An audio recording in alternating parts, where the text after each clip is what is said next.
Hello, everyone, and welcome to another episode of Underneath the Hood with Glen and Dave.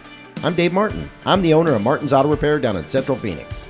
And I'm Glenn Hayward, the proud owner of Goodworks Auto Repair in sunny Tempe, Arizona. And we are here changing the perception of the auto repair industry by going behind the scenes and under the hood. In these podcasts, we're going to discuss the good, the bad, and the ugly of owning a small business in the auto repair industry from an insider's point of view. So let's get started. Good morning, Glenn. Mr. David Martin, what's going on, brother?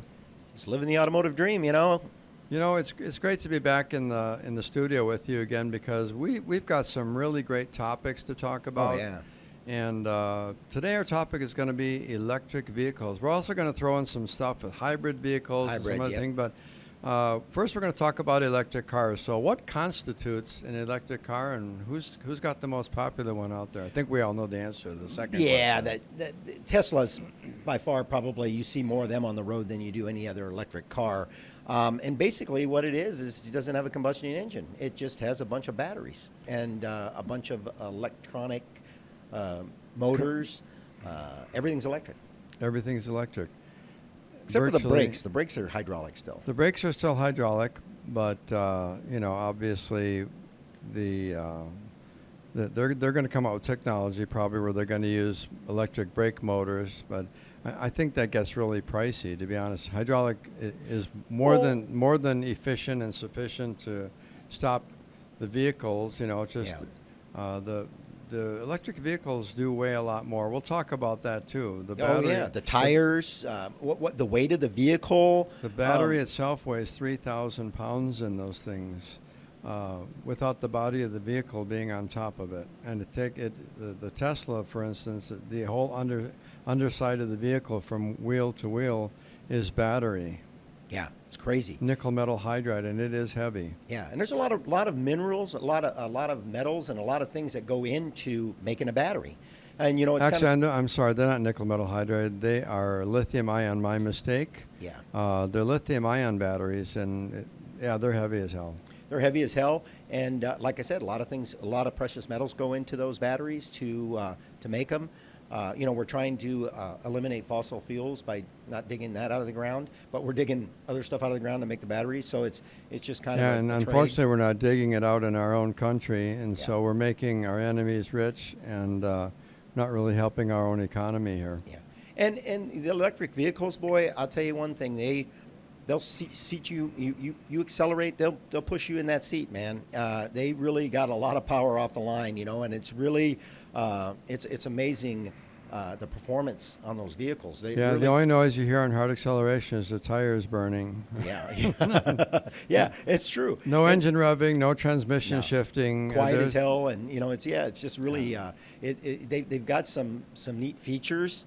But then the other side of the coin is there's a Tesla charging station right up the street from my house, and I drive by there on a kind of regular basis, and it's always full, and there's people waiting to get their car charged, and So and it's not like going and pumping gas in your vehicle and you're gone out in 5 minutes. 5, 10 minutes. This is like an hour and a half process or more, depending on how depleted your battery is. If you take trips, you better make sure you plan it very well, because once you get stuck on the side of the road with that, it's not like somebody can bring you a gas can and put it in the tank and get you down the street. Well, they could, but it'd probably explode because the electric car, matches. Well, what they'll do is they'll bring you what they'll end up doing is bringing you a gas-powered generator, a fossil fuel generator, so they can charge your car. There you are. Makes a lot of sense, doesn't it? It doesn't. It's just, Dave, you think of all of the answers, don't you, man? So, what have you seen with electric vehicles, hybrids? I guess we'll bunch them all together. What have you seen? Well, actually, our shop was the first legally trained and licensed hybrid shop. Well, there's a lot of people thought that they knew what they were doing and were just kind of in their backyard or whatever, rebuilding batteries or trying to figure out how to fix these things. But, to get certified in being able to work on that technology, to understand not only the batteries, but the electric motors and all of the modules. And you were refurbishing batteries is what you were doing, We right? were actually rebuilding batteries for a number of years. until it wasn't cost effective because large companies then started actually remanufacturing Yeah, batteries. they got cheaper. Yep. And it made them, well, we could spend, 10 or 15 hours, and how do you equate that to, time? And then if there was some snafu and one of the cells that you replaced wasn't as strong as you thought it was, now you got to tear the battery back out, tear the whole battery down, find that cell, replace it again, refurbish the pack and put it back in. I mean, it Not to could mention be the equipment that you spent a pretty penny on the equipment. like $60,000 in the Yep. investment to do it. So, How many shops could really do that? There's a lot of shops out there. They don't have the money to. I believe there's only 4 or 5 of us in the whole valley here, Yeah. or maybe in the whole state of Arizona, that actually bought the equipment and actually Right. went through the process. But it did give us an amazing educational experience, both good and bad, but mostly good because we understand the entire nomenclature, the makeup of the entire vehicle. It's not just the battery, it's not just the motors that are all in the transmission. Transmission and electrics. How does that work? Transmissions and electricity. Yep. Well, they did an amazing job, and Toyota has been, and always will be, I think, the forerunner in terms of hybrid technology. Their vehicles are the most reliable. They've had the most success with them, and they have the highest demand for them. And I've owned a bunch of them myself. I mean, I probably own 20 hybrid vehicles made by Toyota. I have absolutely nothing bad to say about them whatsoever. They're just amazing. So, and I'm not getting paid for that plug, by the way. It's just from my own experience. But Yeah, you got into that hybrid pretty deep. Probably one of the few shops that I know in the valley that really got into the hybrids and the electric vehicles probably a lot quicker than a lot of the other shops did. right, and we work on the gasoline motors. We work on all of the technology parts, all of the electronic and electric stuff, the motors, the transmissions. I mean, all of those things are things that we were trained in and have learned as we've gone along and have taken more School classes. of Hard Knocks, right? Yeah. Part of it's the School of Hard Knocks, and some of it's sitting in front of a computer screen and watching. But Right. Mark Quarto, who worked for General Motors for almost all of his career, he was the developer of all of their technology for the Volt and for the Suburban and all of the hybrid vehicles that they made. And then when he retired from there, he started his own company, and he started teaching and training techs who were interested in the training. So the training package plus the equipment, everything, like I said, we spent $60,000+ on that to become involved in it. But we saw it as a future thing. I mean, this was way back. This was like 10, 11, 12 years ago, and we started working on hybrids or had the desire to do so. Mark actually came to our shop and spent a week here training us and all of the technology and all of the follow-up that came, whenever we'd run into a snag. Mark was there for us. And Mark, if you're listening, kudos to you, brother. And I know I'm still in contact with him about he's now training people in electric vehicles, and so he's got classes available. Yeah. And And really, it's very important. We definitely need to be trained up on these vehicles because they are totally different. There's a lot of different stuff, relays, and things that are really you got to test them the right way. right, Make sure you don't get you have zapped. to understand three-phase electricity to work on the electric motors and the transmission. And in most cases, when the transmission has an issue in one of the hybrid vehicles, which is very seldom, but when it does, we typically just find a lower mileage transmission and change it out, because to tear the transmission apart, diagnose what part of it failed, and to buy the parts, it ends up being twice as expensive, and the warranty is not going to be any better than what we do with our own vehicles, by just changing the transmission out. Wow. Yeah. And so it's back to the industry is changing at a rapid pace, and you really, really need to make sure that if you are going to a shop that they are qualified, that they have the training to be able to to work on these vehicles. And so Glenn, as far as Watching YouTube videos won't get it done.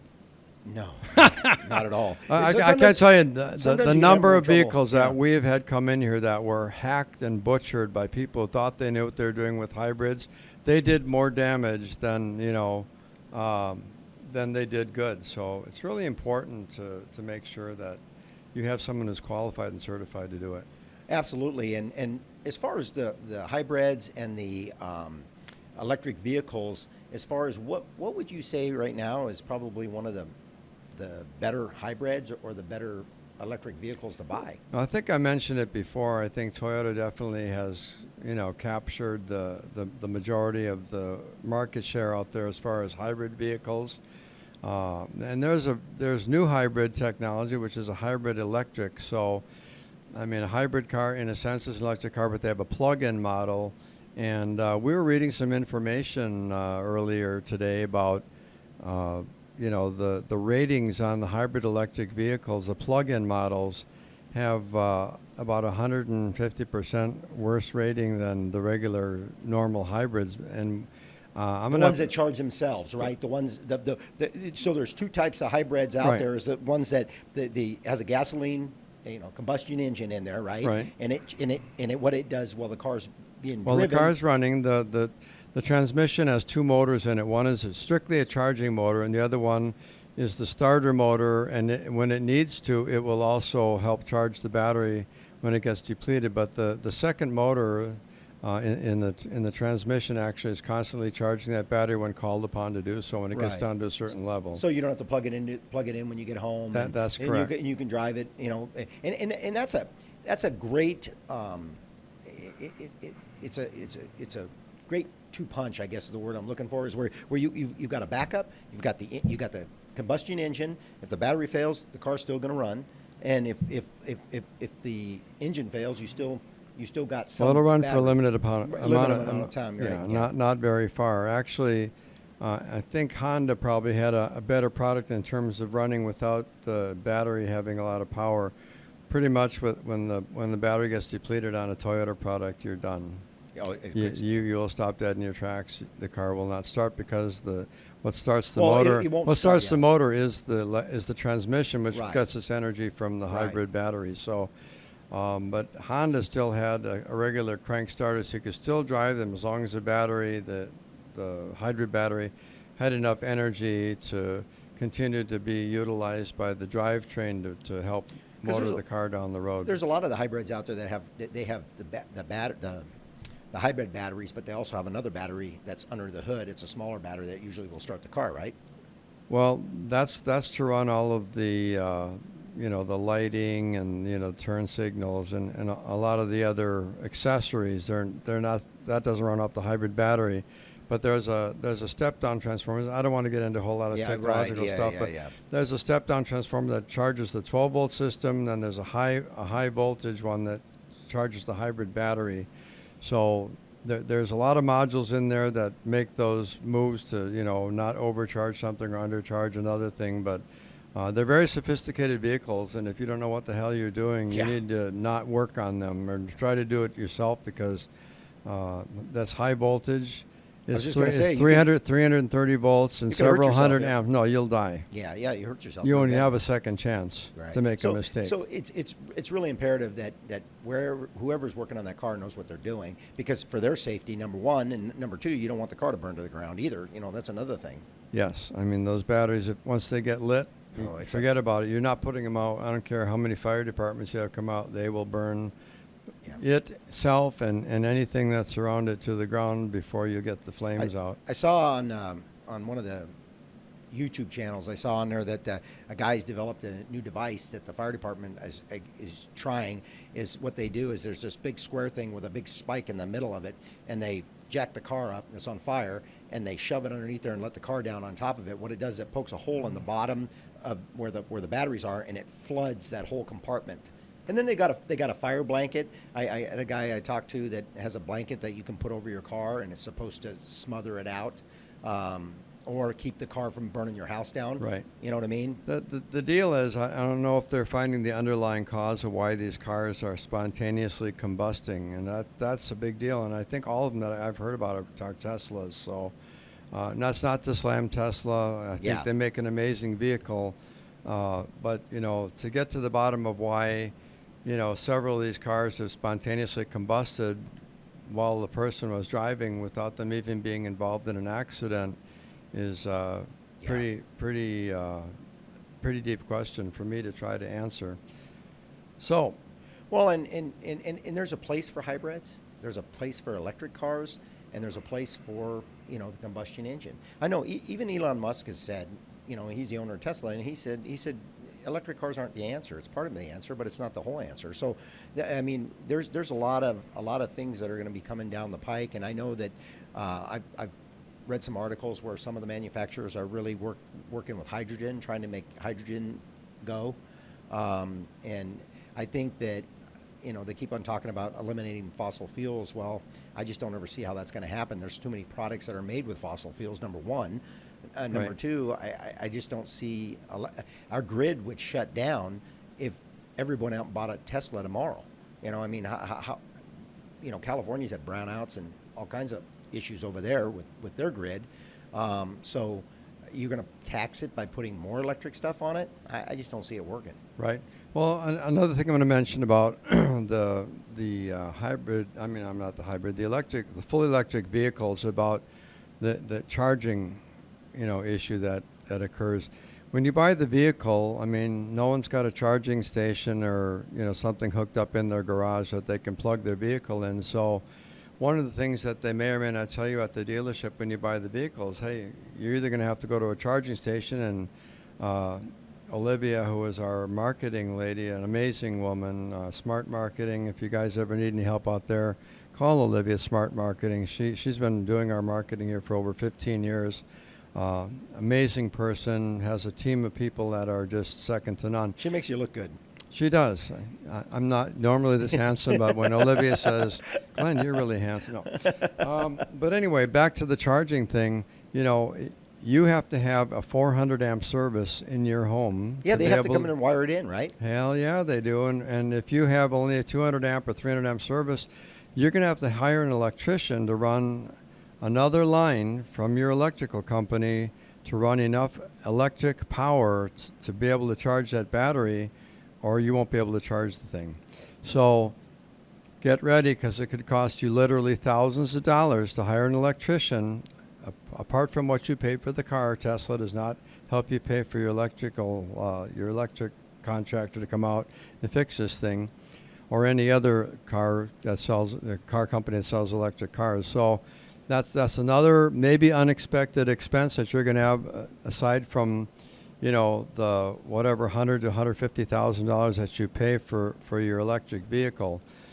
And then another thing to remember is that if you charge the battery too frequently, you're going to shorten its life. So if you're charging your vehicle and you have an option on your charging machine to do a slow charge or fast charge, and you have the time to do it, always opt for the slow charge. It'll extend the life of the battery. If you fast charge the vehicle all the time, you're going to wear that battery out. And let me tell you about the battery bill: $15,000 to $20,000 to replace that battery in your Tesla or other electric cars. So, again, having this information, following this advice is going to be, invaluable to you until you have to go buy that battery. It's funny you said that, and I just looked it up.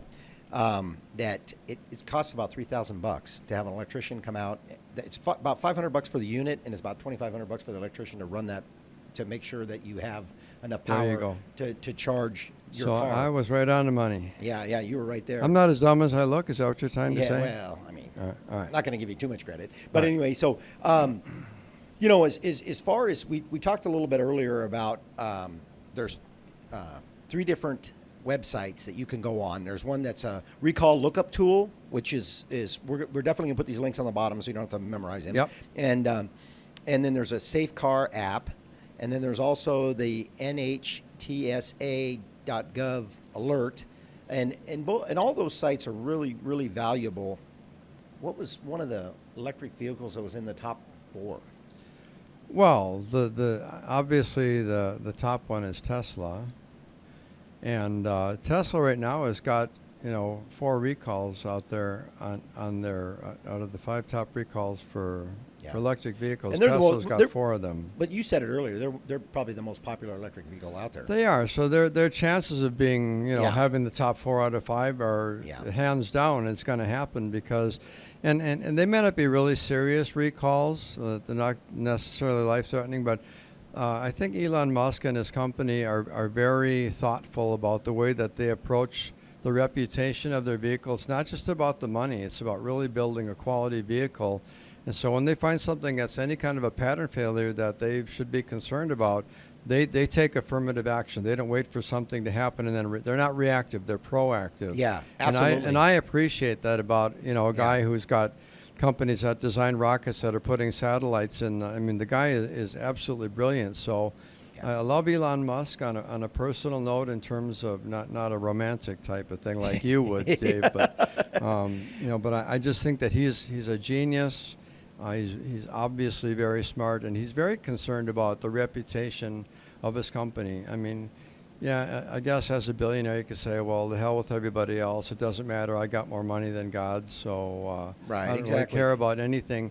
And if his reputation goes to hell, he's still got billions of dollars, But you can tell he gets on the air, and if they find a problem or a fault, he owns up to it, and he says, yeah, we're going to take care of it, because I think in his heart of hearts, he wants to do the right thing for his customer. But let's talk about a couple other things about hybrids that's kind of unique, like tire wear. Oh yeah, that's absolutely. That's a huge challenge right now, because what they're doing is, I notice with the hybrids and the electric vehicles, they're not getting the miles that they were getting out of the gas-powered vehicles. On a typical gas-powered vehicle, how many miles should you expect to get out of your tires? 40 to 60,000. 40 to 60,000. And on the electrics, what are they doing?